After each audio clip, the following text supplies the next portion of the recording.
الحمدللہ رب العالمین والصلاة والسلام علی رسولہ الکریم وعلی آلہ وصحبہ اجمعین الی یوم الدین۔ الحمدللہ رمضان المبارک اپنی برکتوں کے ساتھ ہم سب پر سایہ فگن ہے، اور ہم زیادہ سے زیادہ اس سے استفادے کی کوششوں میں مصروف ہیں۔ یہ مہینہ شہر القرآن ہے، قرآن مجید کا مہینہ ہے۔ ہم سب کی کوشش ہے کہ قرآن مجید سے ہمارا تعلق، رشتہ زیادہ سے زیادہ گہرا ہو، مضبوط ہو۔ یہ شہر التقوی ہے کہ اللہ تبارک و تعالیٰ نے تقوی کے حصول کے لیے روزے فرض کیے ہیں۔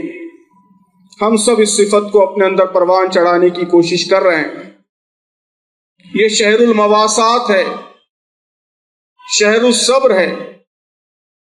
تو رمضان کے یہ سارے پہلو ہمارے سامنے رہتے ہیں، لیکن میں سمجھتا ہوں کہ ایک دو پہلو اس مبارک مہینے کے اور بھی بڑے اہم ہیں جن پر بہت کم توجہ ہوتی ہے۔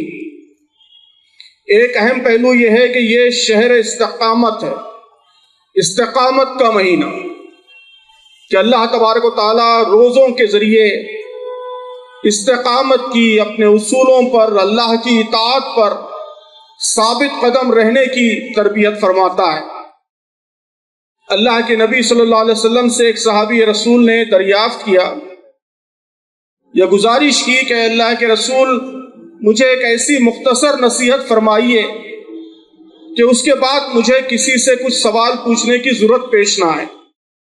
یعنی وہ بہت ہی اختصار کے ساتھ اسلام کا خلاصہ چاہ رہے تھے۔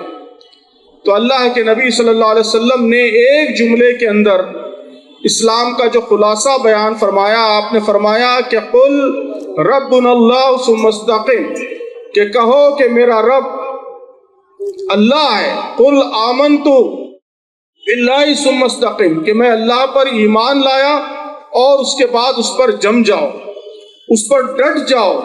تو یہی دین اسلام کا خلاصہ ہے۔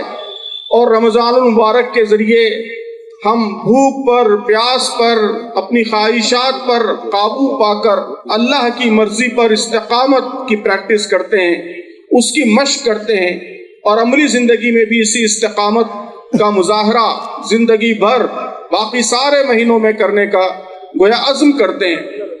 اسی طرح یہ مہینہ یہ جد و جہد کا مہینہ ہے، سخت کوشی کا مہینہ ہے، محنت کا مہینہ ہے۔ ہم جانتے ہیں کہ اللہ کے نبی صلی اللہ علیہ وسلم کے جو غزوات ہیں، ان غزوات میں سے بہت سارے غزوات، اہم غزوات اس مبارک مہینے میں انجام پائے۔ غزوہ بدر اس مبارک مہینے میں انجام پایا، غزوہ احد اس مبارک مہینے میں انجام پایا، غزوہ خندق، تو خندق کی کھدائی کا بڑا کام اسی مہینے میں رمضان میں مکمل ہوا۔ تبوک سے واپسی اسی مہینے میں ہوئی۔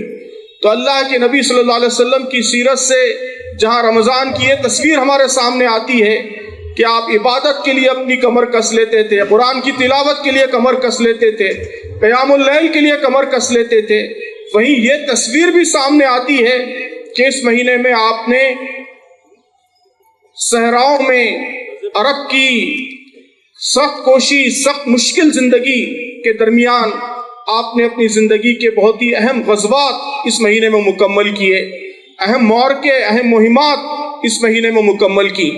ان دو پہلوؤں کا آج میں نے خاص طور پر تذکرہ اس لیے کیا ہے کہ اس وقت ہندوستان کے مسلمان جن حالات سے گزر رہے ہیں، میں سمجھتا ہوں کہ ان دونوں صفات کی ہمیں خاص طور پر ضرورت ہے، استقامت کی اور جد و جہد کی، کہ حالات چاہے جیسے بھی ہوں، جیسی بھی مشکلات آئیں، جیسی بھی مصیبتیں آئیں، ہمیں اپنے اصولوں پر پوری استقامت کے ساتھ ڈٹے رہنا ہے، اپنے ایمان پر، اپنے عقیدے پر جمنا ہے، اپنے اصولوں پر جمنا ہے، اپنے مقصد اور اپنے نصب العین پر جمنا ہے، اور اس کے لیے جو قربانیاں بھی درکار ہوں، ان قربانیوں کو دینے کے لیے ہر دم تیار رہنا ہے۔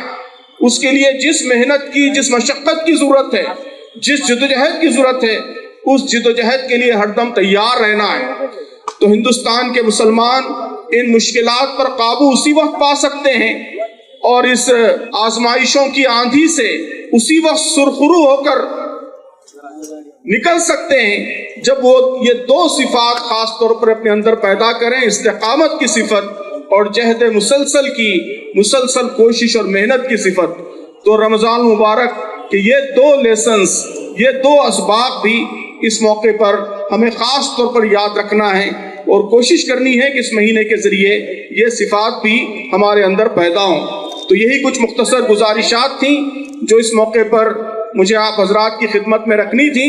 اللہ تعالیٰ سے دعا ہے کہ اللہ تعالیٰ اس مہینے کے ذریعے جو صفات اللہ تعالیٰ ہمارے اندر پیدا کرنا چاہتا ہے وہ صفات ہمارے اندر پیدا ہوں، صرف عبادت کی ظاہری شکل پر ہماری توجہ نہ ہو بلکہ اس کے اسپرٹ، اس کی روح، اس کے مقاصد بھی ہمارے پیش نظر ہوں، اور یہ رمضان صحیح معنوں میں ہمیں متقی بنائے، ہمارے اندر مواسات کی صفت پیدا کرے، قرآن سے ہمارے تعلق کو مضبوط کرے اور استقامت اور اللہ کی راہ میں جدوجہد کے جذبے کی ہمارے اندر افزائش کرے۔ آمین۔ وآخر دعوانا الحمدللہ رب العالمین۔